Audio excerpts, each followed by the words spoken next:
sinunis ang isa nga si Joanne de Venecia Pabol. Sabi, abogado, nakapasa ka day, pero bakit bobo ka tap natcher ka? I passed the bar exam on my first attempt with GWA of 85 points above the minimum, sabi ni Vice President.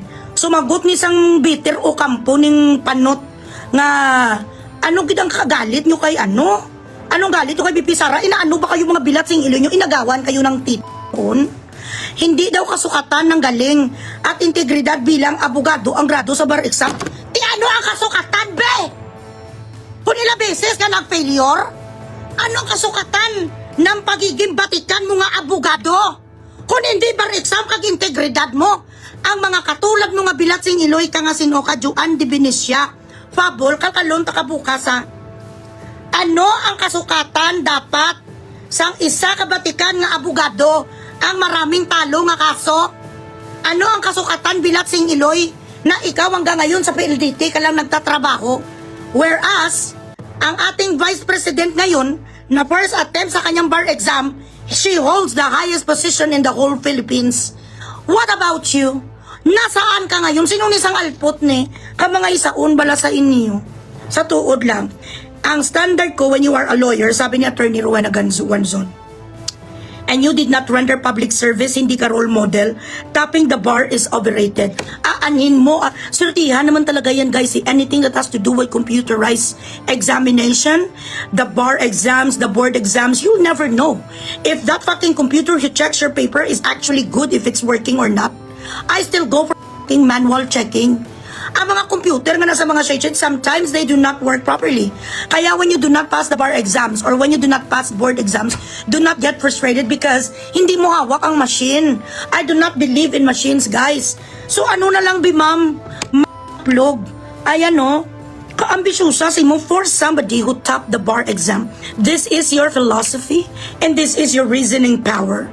That bar scores apparently in integrity does not equate as a lawyer with high caliber.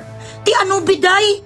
Katulad niya sang bilat sing iloy nga si Dilima nga abogada. Matatawag mo ning bilat sing iloy ni nga high caliber ning gata.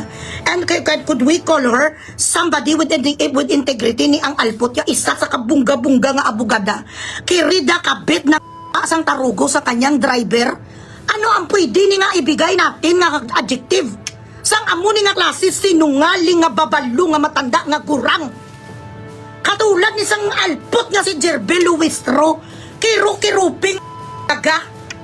Wala sa mga dignidad ang mga alpot nga ginatago ang asawa nga pes. So ano dapat ni sila ilagay ni sa equation na ganun pa man ang kanilang kahayupan? Pwede pa lang silang tawagin na mga bongga sila, mga sought after nga mga abogado. Then you are someone that should not be in that fucking field. You should not defend justice. You should not be a defense lawyer or a prosecution because you're someone who doesn't know the meaning of integrity and intellect. If your equation does not include how you did well passing the fucking bar exam, then you shouldn't be a fucking lawyer. Baka nag-cheating ka lang yan, correct? Baka kilala mo lang mga taga-PRC. Correct? So kung ito daw, mapatay kayo mga bilat sing iloy nyo. Dumapatay kita kay Sara Duterte sa galit. Inaano ba kayo? Pumunta ba siya sa mga wallet at bag nyo para kawatan kayo? Mga iudit. You know what? Your insecurities, you're being envious of VP Sara is just beyond reproach. And I could not understand. You are so convinced you've been mind conditioned by these fucking people that Sara is a bad person when in fact she is not. Nag-iisang ikaw sa bilat sing iloy sa lahat ng mga tao sa Congress, sa Senate, sa mga Senate line, sa lahat ng mga politicians na speak and span ng kanyang record. Walang halong pagnanakaw, walang panluloko. Ginagawan-gawa lang ng kwento, bilat sing iloy, buwas na biradahon ko ang anak ko eh. Si Renzo, patayan kaming dalawa, madibati kami kasi grabe, sa dumapatay man sa sa paglaban kay Leni. Iniwanan na kay Leni sa tinataban, ayaw yun na magpatakbo, Presidente, because she knows that she doesn't stand a chance with Sara Duterte. Ang anak ko nga cum laude na pagdating sa mga ganito nagamango, so hindi ko na sa bibigyan pera. Alisin ko siya sa aking last will and testament, wala sang iniritan sa akin. I will disown him. sa galit kay VP Sara, hindi naman sila, hindi pa siya na-prove na guilty. Ngayon, ginadrag ang kanyang pangalan without any evidence. Don't you see it? It's so basic. Ginajudge niyo siya na wala may ma-present na comprehensive overview. Ini ang mga bilatsing iloy nga mga itsura ni Dilima nga maraming chikinini. Mga ubod sa mga wala integridad nga mga tao. Naniniwala kayo? Sa alpot nga si Jerbel nga tinatago ang rape nga asawa. Dahil kay Speaker, umuulan ang biyaya. Dahil kay Speaker, umuulan ang DPWH. Dahil kay Speaker, umuulan DSWD. Ngayon, hindi niya nga mapaglaban si Speaker. Bilatsing iloy, pagkatapos ang limpak-limpak nga bilyones nga binigay sa kanlaahay, si Speaker ngayon nag-iisang ikaw. Poor Martin Pilato. Now, let me ask you, do you regret what you did? Do you not or not regret? There is nobody right now from your camp that has the balls or has the guts to actually defend you. There is nobody. Nasaan si mga kaydridyani? Nasaan ang babalo nga si Palsis nga kanal nga bakla?